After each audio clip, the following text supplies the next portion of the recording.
여러분 그 이 물고기 이름을 이렇게 보시면 크게 두 가지로 이렇게 나눠집니다. 하나는 뭐 고등어, 붕어, 숭어처럼 어자로 끝나는 그런 이제 고기들이 있죠. 다른 쪽은 뭐 멸치, 갈치, 뭐 새치 이렇게 이제 치자로 끝나는 그런 물고기들이 있습니다. 왜 그렇게 좀 나눠질까요? 좀 궁금하시죠? 보통 이제 우리 어자로 끝나는 거는 제법 물고기의 형상을 좀 갖춘 그런 것들이라고 좀 보시면 되고요. 또 우리 민족들이 옛날부터 좀 많이 드시던 것들, 또 굉장히 귀하게 생각하는 것들이 어자를 붙였다 이렇게 좀 보시면 됩니다. 유선형이라고 그러죠. 그런 모양을 갖추고 비늘도 좀 있고 또 반짝반짝 빛도 좀 나고 등은 푸르고 뭐 이런 게 이제 일반적인 물고기 형상이지 않습니까? 그렇게 이제 생각을 하시면 되고요. 치는 이게 조금 좀 못 미치는 겁니다. 비늘이 있는 듯 없는 듯 뭐 생긴 것도 뭐 이게 물고기인지 뭐 뱀인지 무슨 뭐 얘 좀 이상하게 생기고 뭐 험악하게 생기고 한 것들이 이제 무슨 치 이렇게 붙이죠. 제사상에는 보통 어자 달린 고기들이 이제 올라갔습니다. 그렇죠? 그거의 예외가 뭐냐면요. 문어입니다. 문어. 문어는 뭐 이 물고기도 아니죠. 연체동물이잖아요. 그럴 문자를 쓰잖아요. 문어는 근데 이제 좀 과학자들이 연구를 해보니까 연체동물 중에서는 제일 뇌가 크다고 그렇게 연구한 사람들이 밝혀냈어요.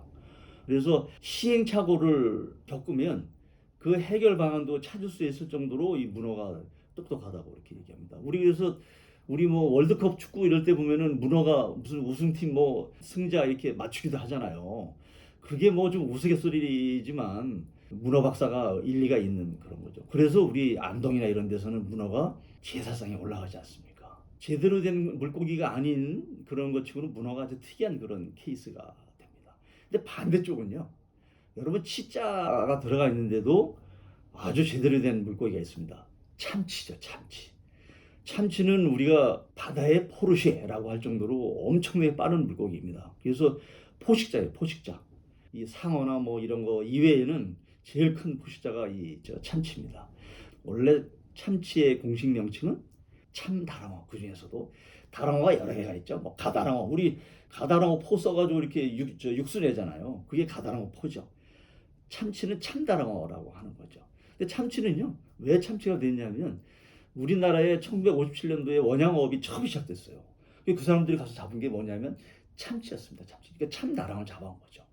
일본에서는 그걸 이제 혼마구로 이렇게 표현을 하는데요. 그게 이제 튜나, 참치를 잡아왔는데 이게 뭐 엄청난 외화 가득이 되는 거예요. 엄청나게 많이 돈을 벌 수 있는 그런 이제 물고기였어요. 그 당시만 해도 참치가 아주 이 대서양, 태평양, 인도양에 엄청나게 많이 잡혔습니다.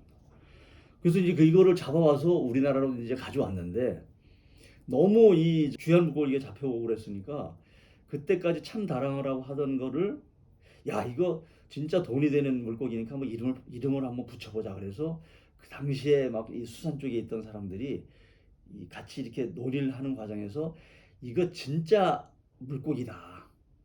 귀한 진짜 물고기다라는 뜻에서 진치 또는 참치 뭐 이렇게 얘기를 서로 나누다가 결국은 참치로 하기로 한 겁니다. 어자와 치자가 들어간 물고기에 조금 예외적인 케이스가 조금 전에 말씀드린 대로 문어와 또 참치 이렇게 보시면 되겠습니다. 그런데 왜 이 물고기에 이렇게 치자를 붙였을까요? 그죠? 치자는 조금 낮게 부르는 뭐 이런 정도의 이 어미죠, 사실은요. 그래서 이제 우리가 이런 얘기 하잖아요. 뭐 장사치, 벼슬아치, 뭐 이렇게 이야기하죠. 이 치자가 어디서 나왔냐면 고려시대 때 몽골이 우리나라 지배했지 않습니까? 근데 그 사람들이 뭐 몽골이 들어와서 지배를 하는데 우리 나라에 지배하는 그 이 저 계층을 다 둘 수는 없잖아요. 그래가지고 거기에 주요한 그 이 직책을 담당하는 사람으로 다루가치라고 하는 지방관들이죠. 지금 생각하면 그런 주재관들을 우리나라 요소요소에 조정에부터 해서 요소요소에 파견을 보냈습니다. 그 사람들이 다루가치인데 치라는 말은 몽골 말로 뭐 직업 또는 사람 이런 뜻이에요. 이 사람들이 와서 우리나라 조정을 좌지우지했죠. 그래서 우리나라 그 당시에 고려의 입장에서는 아주 눈에 가시 같은 존재가 되었습니다. 그래서 이 몽골이 물러간 이후에도 별로 안 좋은 또 낮게 부르는 그런 말로 무슨 치라고 이렇게 약간 좀 그런 조롱 섞인 말 비슷하게 그렇게 붙여서 불렀죠. 그래서 지금도 안 좋게 얘기하죠. 장사치 그럼 장사하는 사람들 이렇게 좀 상인들 낮춰 부르는 거. 벼슬아치 그러면 뭐 아주 존경해서 이렇게 얘기하지 않습니까? 마찬가지로 조금 뭐 저 사람들 뭐 이렇게 시원찮은 사람들이야라는 뜻으로 이렇게 치자를 불러서 얘기하죠. 물고기도 마찬가지죠. 물고기는 물고기인데 별로 그렇게 물고기답지 않은 그런 것들을 우리가 무슨 치 그래서 멸치도 뭐 물고기 같나요? 뭐 가치도 그거 뭐 좀 그렇잖아요. 뭐 비늘이 있는 것 같기도 하고 없는 것 같기도 하고 그랬죠. 그래서 그런 식으로 불러서 치자가 붙은 그런 물고기가 이렇게 되었습니다. 사실은 우리나라에 제대로 된 그 이 한자로 된 그런 물고기 이름을 붙인 거는요. 아주 최근대에 이루어집니다. 1814년도에 여러분 요새 얼마 전에 그 영화도 나왔죠. 자산어보라고 하죠. 정약용이라고 하는 아주 이 걸출한 학자가 있었지 않습니까? 실학자. 이분이 유배를 갔었는데 이분과 같은 시대에 유배를 간 분이 바로 친형인데요.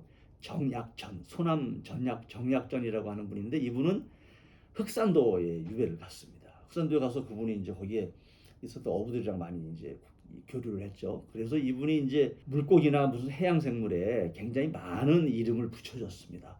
지금 우리가 한자로 쓰는 이름들이 굉장히 이때 이름을 붙인 것들이 많죠. 그 전에야 뭐 이름이라는 게 제대로 없었죠. 그냥 뭐 검은 놈, 눈 큰 놈, 뭐 눈 동그란 놈 이런 식으로 이렇게 붙였었을 겁니다. 이름을 쓰기를요.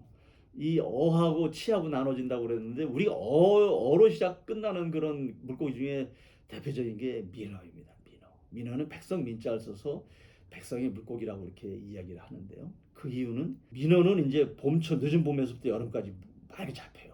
물론 이제 좀 지나서도 잡히긴 잡히지만 그래서 과거에 그때는 굉장히 먹을 게 없는 시절이었잖아요. 그리고 여름에 얼마나 지금도 더우면 뭐 이 의료 시설이 좋을 때도 여름철 한철 나기가 어려운데 옛날엔 더 어려웠죠. 그때의 배고픔과 이 몸 보신에 아주 적합한 게 바로 민어였습니다. 물론 뭐 형편이 좋으면 요즘에야 뭐 삼계탕도 먹고 장어도 먹고 그러지만 옛날에 어찌 그렇게 했습니까? 바다에서 잡을 수 있는 그런 민어가 아주 우리 보양식의 대표적인 거였죠. 특히 호남 지역에서는요 민어가 아주 대표적인 보양식이었습니다. 백석의 물고기는요 과거에 이름 그대로 아주 많이 잡히던 물고기였습니다. 지금은 그렇지 않죠. 아주 귀한 물고기죠. 여름철에만 아주 뭐 잠깐 잡히는데 제법 크죠. 하나 잡히면 뭐 1m 50 이렇게 크게 잡힙니다. 그러니까 그렇게 하나 잡히면 한 가족이 먹을 수 있었던 거죠. 근데 요즘은 이제 잘 안 잡히기 때문에 많이 수입을 합니다. 큰 민어라고 그래서 조금 민어 4천, 3천 되는 것도 수입을 했습니다. 가게에 가보면 우리 민어 튀김이라든지 뭐 민어 전 이런 거는 조금 이제 진짜 민어가 아닌 그런 큰 민어나 뭐 이런 것들로 이렇게 해서 줬던 것도 있죠. 물론 이제 뭐 지금이야 원산지 이렇게 표시가 잘 돼 있으니까 좀 다르겠지만 요즘은 뭐 민어회나 무슨 뭐 이런 민어탕 이런 거는 이제 제대로 된 민어를 그렇게 국산 민어로 이렇게 하겠죠. 우리 뭐 상인들이 막 잘 이렇게 잘 지켜주시고 이렇게 하시니까요. 근데 여튼 요즘도 민어가 그렇게 큰 민어 뭐 민어 이런 것들이 이제 수입이 많이 되는 그런 상황이 되겠습니다. 이제 그래서 민어탕 드시러 가셨을 때 한번 그렇게 여쭤보십시오. 뭐 이거 이 큰 민어 아니에요? 한번 좀 얘기해 보시면 또 주인이 또 제대로 된 또 민어 주시 어떻게 알겠습니까?